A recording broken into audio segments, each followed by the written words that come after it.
Kwa majina naitwa Dr. Mwajuma Hamza, ni mkurugenzi mtendaji wa Tanzania Women's Chamber of Commerce. Kwanza kabisa tunayo furaha kuwa sehemu ya mkutano huu mkubwa wa e-learning Africa ambao unafanyika Tanzania kwa mara ya kwanza. Ni mkutano wa 18 kwa maana umeshafanyika nchi zingine, lakini safari hii tumebahatika Tanzania kuhost mkutano. Lakini la kwanza kabisa niipongeze serikali yetu ya Jamhuri ya Muungano wa Tanzania inayoongozwa na Dr. Samia Suluhu Hassan kwa sababu kazi nzuri imefanyika ya maandalizi ya mkutano huu. Na kama ambavyo unafahamu Mheshimiwa Rais ameweka kipaumbele kwenye sekta ya elimu. Na tunavozungumzia elimu, tunazungumzia sio tu elimu kwa ajili ya mashuleni, kuanzia darasa la kwanza, kidato ni mpaka vyuo vikuu, lakini tunazungumzia pia elimu katika eneo la ujasiriamali na kujiajiri. Kwa hiyo mkutano huu unalenga mambo mengi, unazungumzia mambo mengi ambayo yanalenga namna gani Afrika tunaweza kwenda kutumia fursa za kidigitali kuweza kuhakikisha kwamba tuna transform utoaji wa elimu yetu kwa njia za kidigitali, lakini kuhakikisha tunawafikia wengi, inclusive education kwa mifumo ya kidigitali, lakini pia elimu ambayo inatolewa inaendana na mazingira.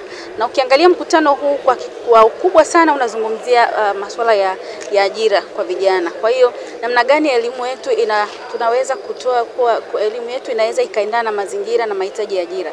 Kwa hiyo vijana wanapomaliza kwenye vyuo vya vikuu au vyuo vya kati au vyuo vya elimu ya ufundi, wanatokaje na knowledge ambayo inaweza kuwasaidia kuajirika. Kwa hiyo mkutano kwanza unasaidia sisi kubadilishana uzoefu. Kwa hiyo tuko hapa kubadilishana uzoefu na watu washiriki kutoka mataifa mbalimbali duniani, nini ambacho wanafanya kwenye haya maeneo ya kuhakikisha kwamba wanatengeneza vijana ambao wanaajirika kuanzia kwenye vyuo, kwenye mashule na kadhalika.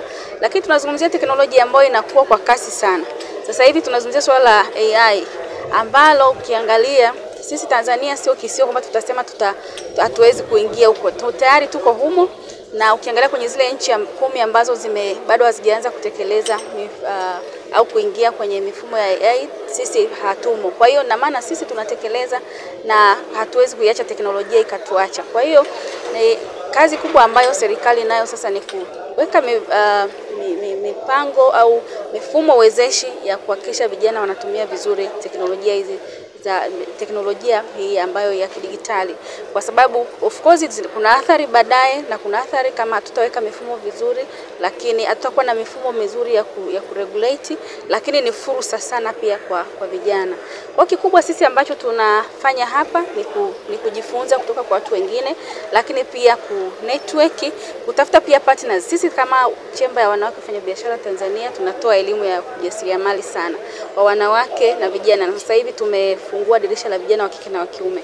Kwa sisi tunaangalia pia namna gani tunaweza create au kutengeneza fursa zaidi kwa vijana wa kike na wa kiume kupitia taasisi yetu. Kwa hiyo tukiweza kuwa na mifumo sahihi ya kuwasaidia vijana ambao wako mashuleni wakaweza kuajirika, lakini namna gani wajasiriamali ambao tunao tayari wana biashara wanaweza vipi kutengeneza mazingira ya kukuza biashara zao na kuweza kuadopt au kuajiri vijana hawa ambao wanatoka kwenye vyuo vya kati kama VETA, lakini pia kwenye mashule na vyuo vingine. Kwa kazi yetu hapa ni kuhakikisha kwamba tunaendana na mifumo na teknolojia inavyokuwa.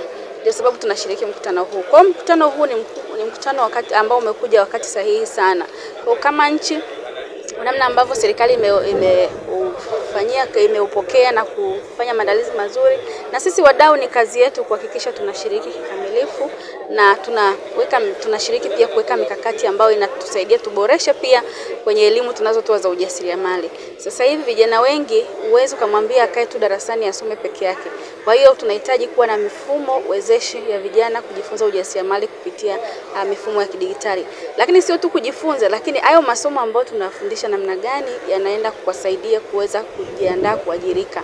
Lakini namna gani tunafahamu vijana wanapitia mambo mengi, vijana wanataka mafanikio ya haraka. Kwa namna gani tuna tailor programs ambazo zitawasaidia pia kuwabadilisha mindset, lakini pia kuangalia zinaendana na mahitaji yao, mahitaji ya soko. Kwa hiyo tuna kazi kubwa ya kumatch vijana ambao tunawafundisha ujasiriamali na wale ambao wanataka kuajiriwa na unataka kujiajiri, lakini soko linakataka nini unapoenda kujiajiri. Kwa hiyo mkutano huu ni mkutano mkubwa ambao sisi kweli kama TWCC tunashiriki hapa kikamilifu, na tutahakikisha kwa siku zote 3 hizi basi tutatoka hapa tukiwa na mbinu mpya za kuwezesha vijana na wanawake kwenye eneo la ujasiriamali, lakini pia kuhakikisha namna gani wanashiriki kikamilifu kwenye fursa za kidigitali.